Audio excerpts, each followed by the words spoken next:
langsung mendobrak pintu rumahnya dan dia menemukan darah itu udah bergelinangan di lantai rumahnya. Dia melihat mayat dari 2 orang anaknya udah tergeletak di lantai. Halo semuanya, kembali sama aku Eva di channelku Eva Sanbi. Thank you banget udah klik video ini. Dan buat kalian nih para penggemar kasus misteri dan kriminal dan juga mungkin sejarah, jangan lupa untuk klik subscribe channel aku Eva Sanbi. Dan juga klik lonceng supaya kalian dapat notifikasi kalau ada video terbaru dari aku. Thank you guys. Oke, di video kali ini nih aku mau menceritakan sebuah kasus yang lagi viral akhir-akhir ini, yaitu kasus saudara Maguad, or in English Maguad siblings. Ya, kasus ini terjadi di Filipina dan akhir-akhir ini benar-benar kasus yang sangat populer banget karena pembunuhnya berasal dari keluarga mereka sendiri. Jadi langsung aja kita cek kasusnya kayak gimana.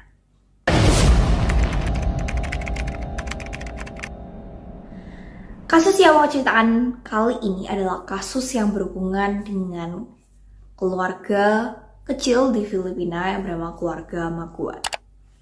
Keluarga Maguad ini terdiri dari 4 orang guys. Yang pertama adalah papanya yang bernama Cruz Maguad, yang adalah seorang guru.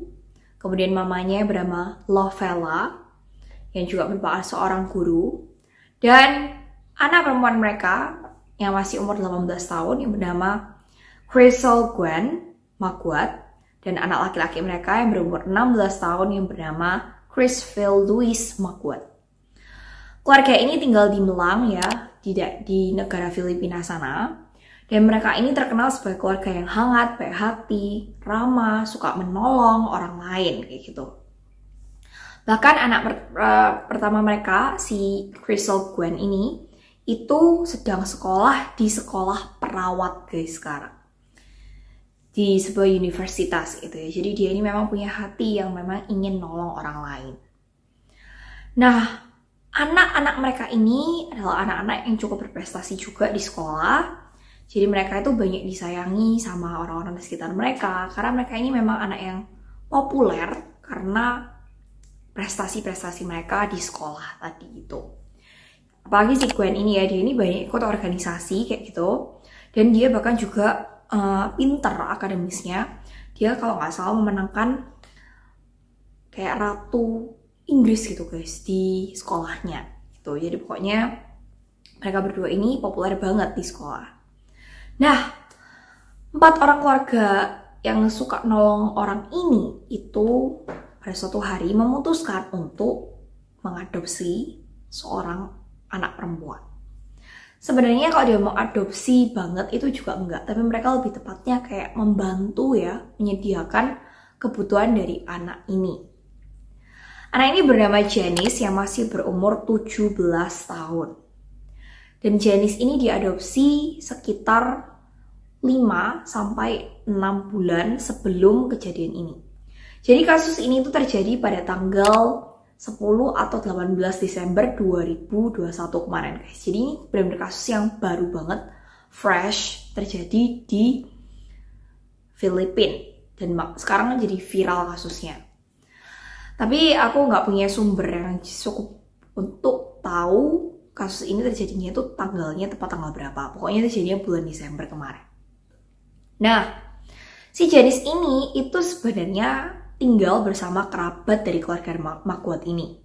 Jadi keluarga Maguad ini nganggap Janice ini kayak udah sepupu gitu ya guys. Karena mereka udah sering ketemu dengan Janice yang tinggal sama kerabat mereka. Tapi kerabat mereka itu mungkin udah agak keberatan untuk menolong Janice. Akhirnya keluarga Maguad ini memutuskan untuk menolong Janice ini. Bahkan si Gwen ini sendiri itu menyarankan kepada mamanya untuk nggak apa-apa wis pa, biarin Janice itu tinggal sama kita aja untuk nolong Janice sendiri. Jadi bayangin ya, mereka ini benar-benar keluarga yang hangat banget, yang baik banget. Mereka suka nolong orang lain karena sulit banget loh guys untuk membiarkan orang asing, walaupun itu saudara atau kerabat kita sendiri ya, untuk tinggal bareng bersama dengan kita dalam jangka waktu yang lama. Bahkan kita harus nyediain mereka tempat tinggal, makan, edukasi ya. Itu bukan hal yang gampang gitu guys. Dan keluarga mereka ini pun pekerjaannya kan papa mamanya itu guru ya guys. Jadi bukan keluarga yang kaya raya banget gimana gitu, berlebihan, bukan. Dan mereka ini keluarga yang berkecukupan. Dalam kondisi seperti itu aja mereka masih mau nolong orang lain. Bahkan katanya si Chrisville Lewis ini guys, yang adiknya umur 16 tahun tadi itu juga memberikan tempat tidurnya atau kamarnya untuk si Janice ini. Jadi dia tuh ngalah, dia tidur di ruang tamu dan kamarnya itu dikasihkan ke kakak angkatnya ini gitu ya. Jadi bener-bener baik banget gitu kan ya. Waktu si Janice tinggal di sana, join sama family mereka, otomatis mereka jadi dekat ya guys. Mereka banyak buat video TikTok bareng antara saudara ya. Jadi bener-bener kayak kondisinya tuh udah akrab banget guys. Suatu hari pada bulan Desember itu ya guys, pada pukul jam 3 siang, pada waktu Cruz Maguad dan Lovella Maguad, papa mamanya ini lagi keluar untuk liburan, tinggal ada 3 anaknya di rumah. Papanya si Cruz ini dapat telepon dari tetangganya kalau rumahnya itu kemalian atau kemasukan orang gitu guys. Jadi Pak Cruz Maguad ini langsung balik ke rumah untuk melihat kondisi anak-anaknya. Begitu sampai di rumah, si Cruz Maguad ini langsung mendobrak pintu rumahnya dan dia menemukan darah itu udah bergelinangan di lantai rumahnya. Dan dia melihat mayat dari 2 orang anaknya udah tergeletak di lantai dalam kondisi yang udah nggak karuan guys, karena si Gwen dan juga si Louis ini itu dibunuh dengan cara yang sangat brutal, yaitu mereka dipukuli dengan tongkat baseball dan juga palu sampai mati. Makanya itu kenapa darah mereka bisa berjajaran. Dan kalau udah dipukulin dengan yang namanya palu sama baseball, aku yakin pasti banyak banget dari bagian tubuh mereka yang udah retak ya guys. Dan juga aku rasa badannya itu udah nggak kayak awal gitu loh ya guys. Pastinya banyak yang hancur. Bayangin papanya menemukan kondisi anak-anaknya itu dalam kondisi seperti itu. Tapi nggak sempat sedih, dia mencari anak angkatnya yang satunya yang bernama Janice ini. Dia mulai nyariin anaknya ini ada di mana. Dan tiba-tiba mendengar papanya itu udah dobrak pintu ya. Si Janice ini keluar dari kamarnya dalam kondisi agak basah gitu guys. Ternyata si Janice ini guys itu habis mandi gitu ya. Nah ini merupakan suatu kejanggalan ya guys. Menurut kalian kalau seandainya saudara kalian meninggal depan mata kalian, gak harus depan mata sih, tapi kalian tahu kok saudara kalian disiksa ya guys, pastinya kalian nggak mungkin bisa mandi setelahnya ya. Kalian shock dulu. Dan kalau orang shock itu apakah mungkin mereka masih bisa mandi gitu. Menurut Janice, begitu ada orang yang masuk ke rumah itu, lebih tepatnya Janice bilang ini ada 3 orang pencuri yang masuk ke rumah mereka dan kemudian menyerang saudara-saudaranya ini. Si Janice ini langsung lari ke kamarnya, ngunci diri di kamar, sembunyi untuk menghindari para pencuri tersebut. Dan kemudian setelah pencuri-pencuri itu udah pergi, dia itu mandi karena untuk menenangkan diri, gitu katanya.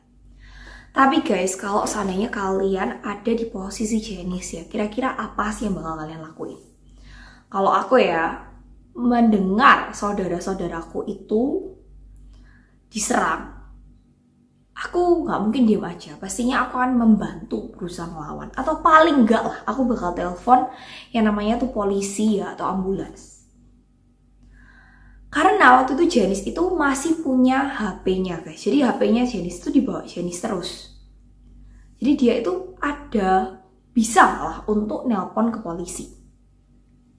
Tapi anehnya Janice pada waktu itu nggak menelpon ke polisi atau ke ambulan. Tapi dia malah nge-post Twitter untuk minta tolong. Nah, mungkin nggak guys menurut kalian seorang yang dalam kondisi terdesak itu sempat-sempatnya buka Twitter, terus ngetik apa yang harus diketik di Twitter, dan dia lebih parahnya lagi bisa nulis emoji, ya pakai emoji. Jadi itu hal yang sangat gak masuk akal gitu guys. Dan katanya sih dia itu juga sempat ngechat si mamanya Lovella Maguad ini. Dan sebenarnya waktu itu dia itu gak manggil mamanya ini dengan sebutan mama, tapi dengan sebutan tante harusnya ya. Cumanya pada hari itu, pada saat pembunuhan itu, dia entah kenapa memanggil si Lovella ini dengan sebutan mama. Nah ini udah poinnya sangat aneh dan sangat janggal. Tapi ya orang-orang ini nggak mencurigai Janice karena dia ini masih umur 17 tahun, cewek gitu ya kan. Sedangkan yang terbunuh kan saudaranya yang cukup dekat sama dia, dan salah satunya itu anak laki-laki masih umur 16 tahun. Jadi polisi dan juga keluarga ini masih belum benar-benar mencurigai si Janice ini. Mereka cuma berpikir kalau Janice ini mungkin lagi shock kayak gitu, makanya dia mandi dan sebagainya. Tapi guys, setelah itu polisi mulai menyelidiki siapakah pembunuh dari kasus ini. Mereka mulai menyelidiki cara pembunuhan yang dilakukan oleh pembunuh dalam membunuh dua orang ini. Dan kemudian mereka juga menyesuaikan cerita Janice yang merupakan satu-satunya saksi mata dengan lokasi TKP pembunuhan. Janice kan bilang ya kalau ada 3 orang pencuri yang berusaha untuk mengambil atau mencuri barang-barang di rumah itu dan juga membunuh saudaranya itu. Tapi anehnya di rumah itu nggak ada barang satupun yang hilang. Jadi kayak barang berharga itu nggak ada yang hilang guys. Bayangin ya, pencurinya udah bunuh susah-susah tapi malah nggak ngambil barang berharga. Itu kan aneh ya guys. Harusnya kalau dia udah bunuh ya udah ambil aja semua barangnya kayak gitu kan ya. Tapi ini tidak ada barang yang hilang. Itu pertama. Yang kedua, kemudian polisi itu melihat ya cara pembunuhan dari dari 2 orang bersaudara Maguad ini. 2 orang bersaudara ini ditemukan dengan kondisi yang sangat mengenaskan, brutal, dibunuhnya dengan hammer dan lain sebagainya. Dan kalau memang ada seorang pencuri yang mau berusaha ngambil barang, mereka nggak akan bunuh separah itu guys. Paling paling mereka akan bunuh sampai ya paling nggak mati ya meninggal ya. Tapi mereka nggak akan sampai membunuh 2 orang bersaudara ini dengan cara yang sekejam itu, dipukul berkali-kali, tusuk kayak gitu ya. Itu nggak mungkin guys kayak gitu. Jadi polisi mencurigai kalau orang yang membunuh ini ada dendam tersendiri terhadap keluarga ini, dan kemungkinan besar adalah orang yang mereka kenal. Setelah itu polisi mulai mencari juga DNA dan lain sebagainya. Pada waktu itu polisi kemudian menemukan DNA dari si Janice ini di tongkat baseball tersebut guys. Jadi DNA-nya Janice ini udah ditemukan. Setelah itu mereka ngeliat juga ke sekeliling rumah.